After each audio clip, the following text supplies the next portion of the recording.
ሰላም ጤና ይስጥልን ውድ የቻናሌ ቤተሰብ፣ ይህ ቪዲዮ የተሰራው አስም ላለባችሁ ታማሚዎችና መድኃኒት ለምትሰጡ ባለሙያዎች ጭምር የተሰራ ቪዲዮ ነው። በቅድሚያ ሰብስክራይብ በማድረግ ጀምሩት። ይህንን መድኃኒት አያችሁት? ይህንን መድኃኒት ብዙ ጊዜ እየተጠቀማችሁ እና ባለሙያዎችም እየሰጣችሁ ስለተመለከትኩኝ ነው ይህንን ቪዲዮ የሰራሁት።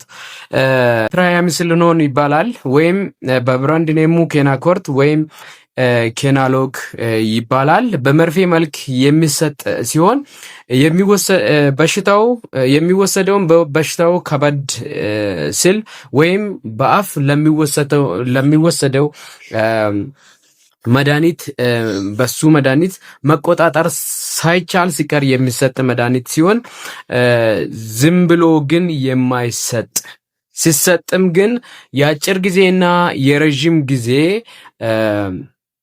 የጎንዮሽ ጉዳት ሊያስከትል የሚችል መሆኑን ማወቅ መቻል አለባችሁ ማለት ነው። ስለዚህ የአጭር ጊዜ የጎንዮሽ ጉዳት ምን ምንድናቸው፣ የረጅም ጊዜ የጎንዮሽ ጉዳት ምን ምንድናቸው የሚለውን በዝርዝር ልንገራችሁ። የአጭር ጊዜ የጎንዮሽ ጉዳት በደም ውስጥ የስኳር መጠን መጨመር፣ ስኳር ታማሚ ሊያደርጋችሁ ይችላል ከአስም በተጨማሪ ማለት ነው። ስለዚህ ይህንን ማወቅ መቻል አለባችሁ። ሌላኛው የስሜት መለዋወጥ፣ ድብርት ውስጥ ልገቡ ትችላላችሁ። እንቅልፍ ማጣት ሊሆን ይችላል፣ የባህሪ መለዋወጥ ሊሆን ይችላል። እነዚህ ይከሰታሉ ማለት ነው። ሰውነታችሁን ሊያባብጥ ይችላል፣ እብጠት ሊከሰት ይችላል። መርፌ የተወጋችሁት ቦታ ቁጣ ከተለመደው በላይ ይሆናል ማለት ነው። ቁጣ የመከሰት ባህሪ ይኖራል ማለት ነው ሰውነታችሁ።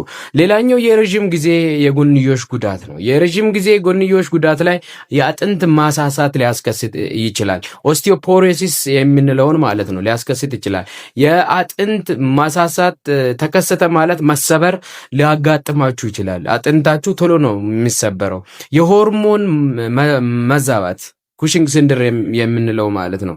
ስለዚህ እንደዚህ አይነት ነገሮች ይከሰታሉ። ሌላኛው የአይን ችግር የአይን ችግር ላይ ግላይኮማን ሊያስከስት፣ የአይን ግፊት የምንለውን ማለት ነው። ካታራክት፣ የአይን ሞራ ሊከሰት ይችላል።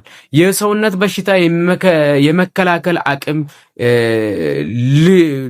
ሊቀንስ ይችላል። በህፃናት ላይ የእድገት መዘግየት ሊከሰት ይችላል እና ወዘተ ሊከሰት ስለሚችል